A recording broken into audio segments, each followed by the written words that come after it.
Donc, par rapport à l'entraînement à la maison, alors moi, j'ai pas du tout de prétention, j'ai pas de diplôme médical, je travaille pas du tout dans ce milieu-là, donc j'ai pas la prétention de vous apporter une réponse personnalisée sur chaque cas de figure, comment il faut s'entraîner, quelle durée, etc. Mais par contre, il y a des bonnes pratiques que je vais pouvoir partager avec vous et qui, j'espère, vont vous aider à mettre en place un entraînement personnel à la maison.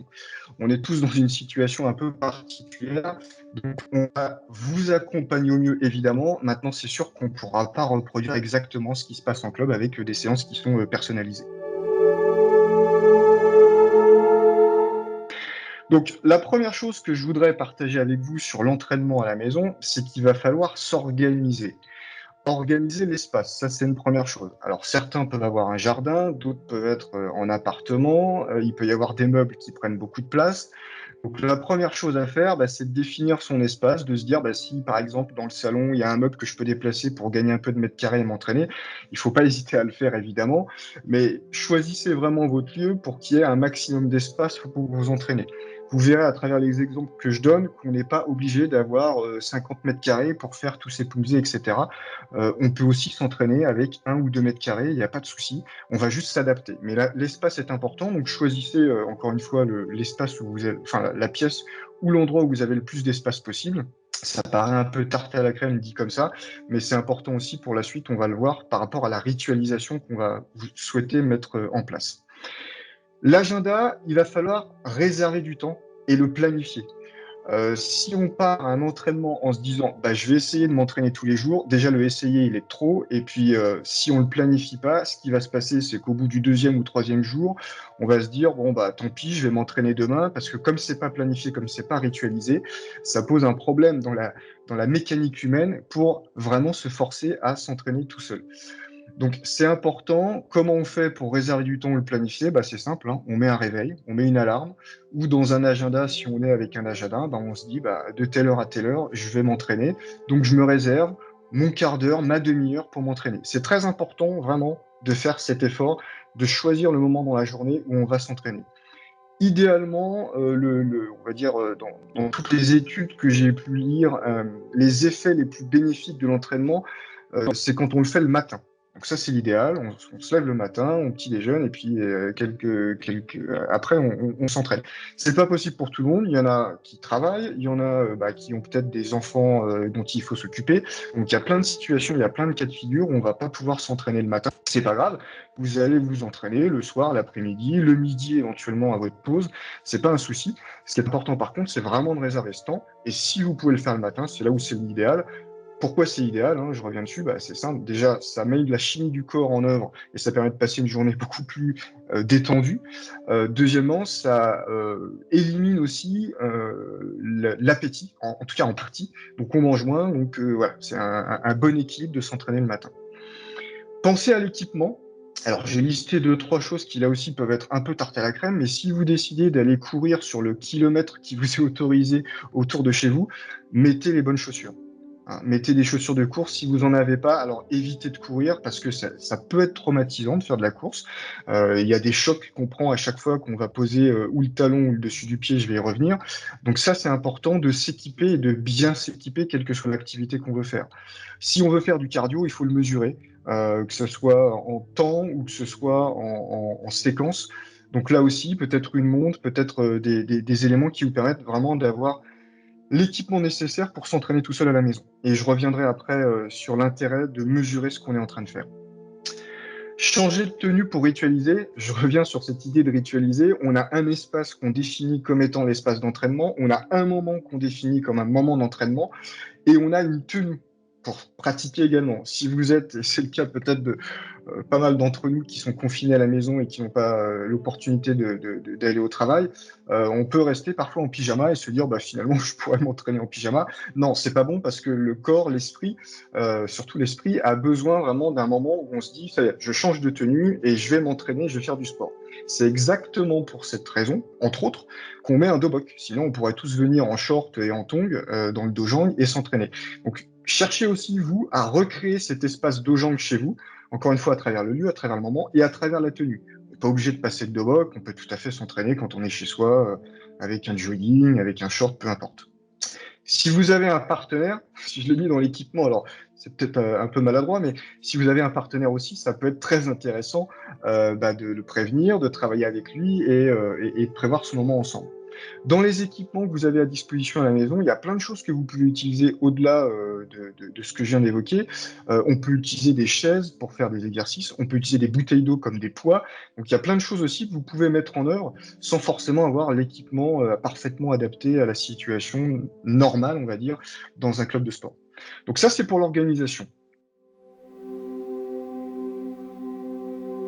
Je tiens quand même à ce qu'il y ait un minimum de vigilance par rapport à la pratique que vous allez faire tout seul. Quand on est en club, on a la chance d'avoir un professeur, un maître qui va vous accompagner, vous dire comment vous positionner pour chaque exercice. Là, ça va pas être le cas a priori.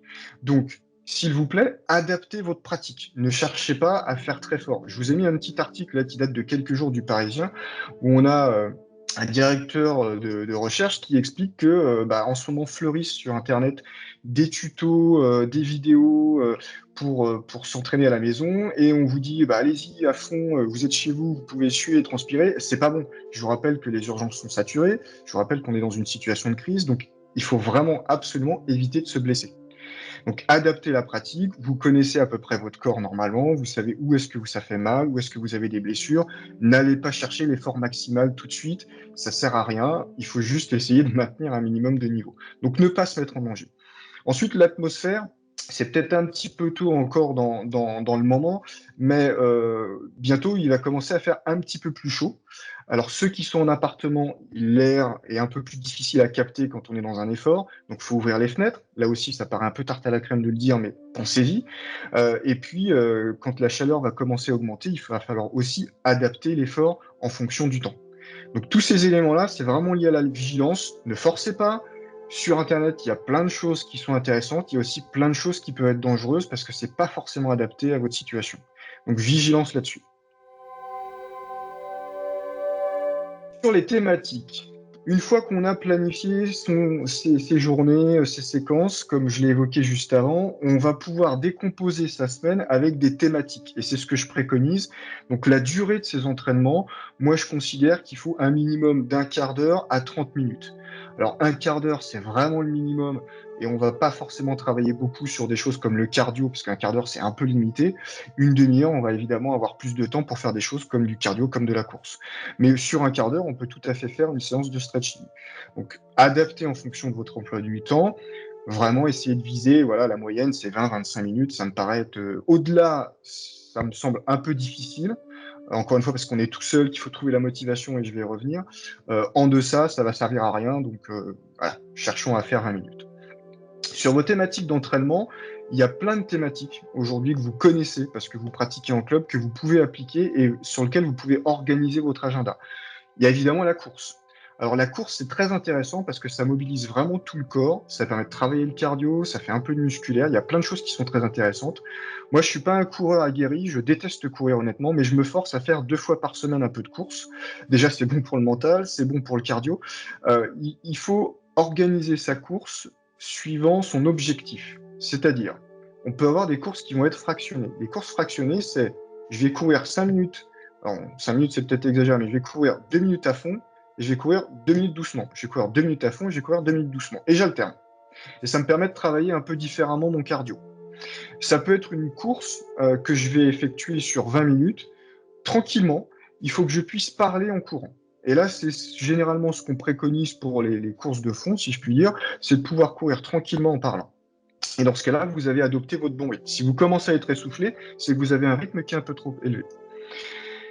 Alors, il y a toujours j'allais dire une petite guéguerre chez les spécialistes de comment je peux bien courir. Je vous donne une dernière petite astuce.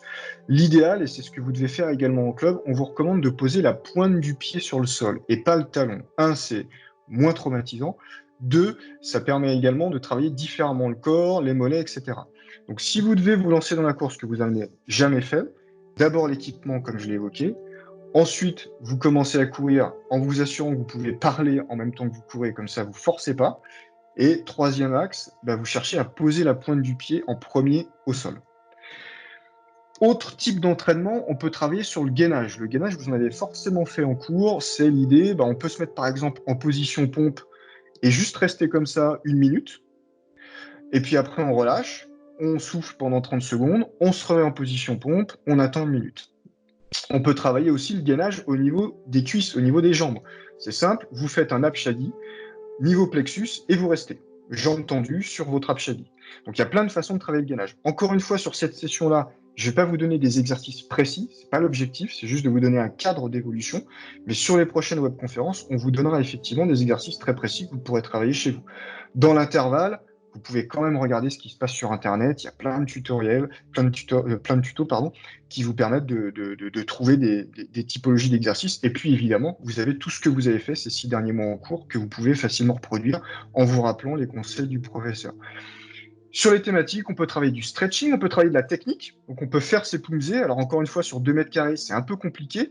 Encore qu'on peut faire des enchaînements de ploumzés. Il y a des enchaînements, troisième ploumzé. Quand je fais un blocage en position du kubi, que je décale à kubi et que je fais un coup de poing, par exemple, ça c'est une position que c'est un enchaînement que je peux travailler sur place quasiment. Donc, j'ai pas besoin de beaucoup d'espace et ça me permet, voilà, de travailler un moment du ploumzé qui est important. On peut faire des kibon. Sur les kibon, vous pouvez aussi vous amuser, si vous avez quelqu'un avec vous à la maison, à travailler les noms. Donc quelqu'un qui vous donnerait le nom et vous devez effectuer la technique.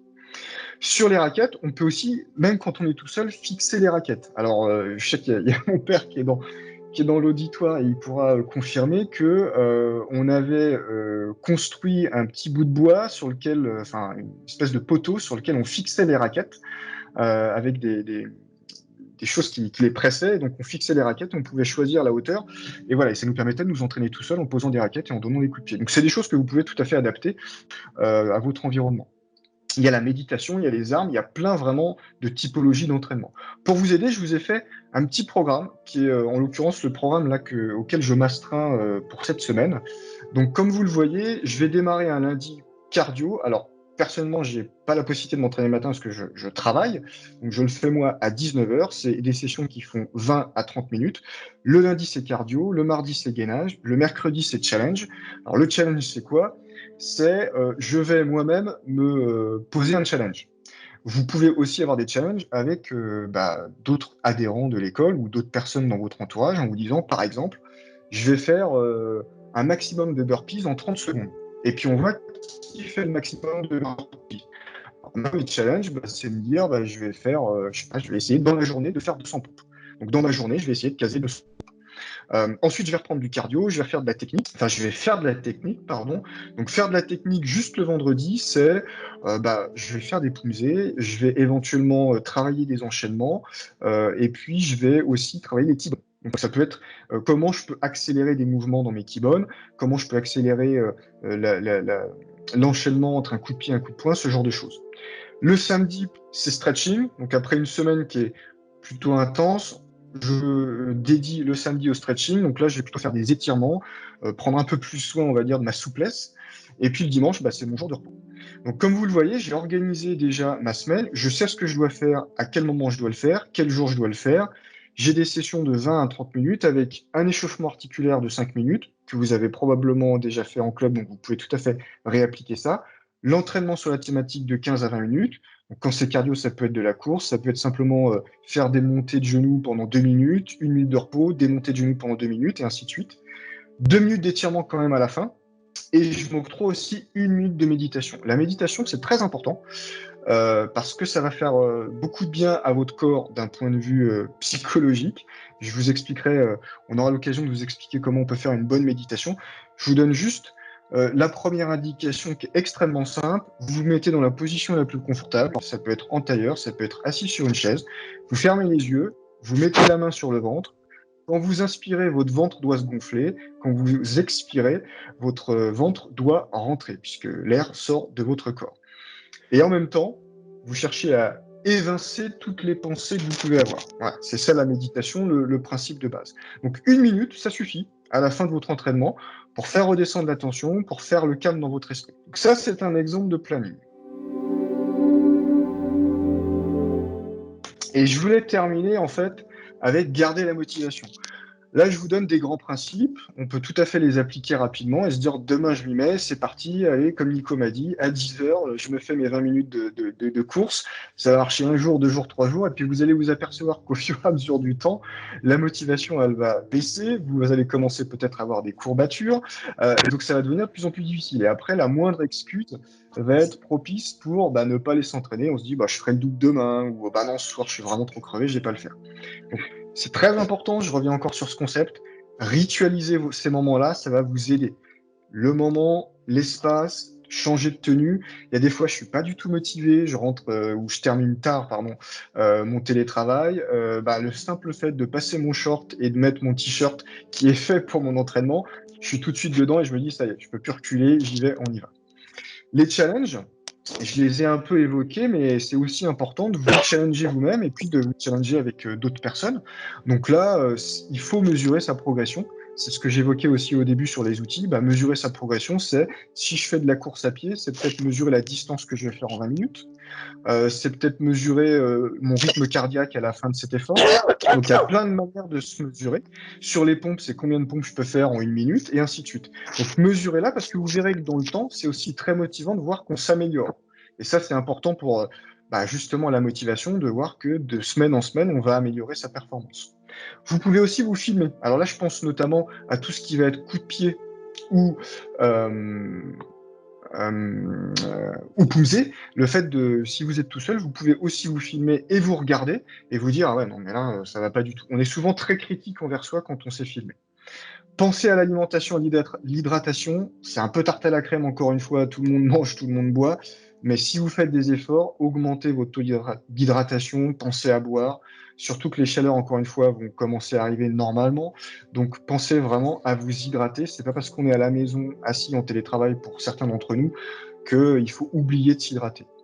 La méditation et la respiration, j'en ai parlé, mais prenez le temps, même si vous vous entraînez pas, vous êtes peut-être fatigué, faites juste un échauffement, ça dure, allez, 5 minutes, un étirement, prenez 1 minute, méditation, respiration. On a un climat qui est un peu anxiogène, et ça peut vraiment vous aider à garder le contrôle et à vous remettre dans une bonne situation et à passer une bonne nuit.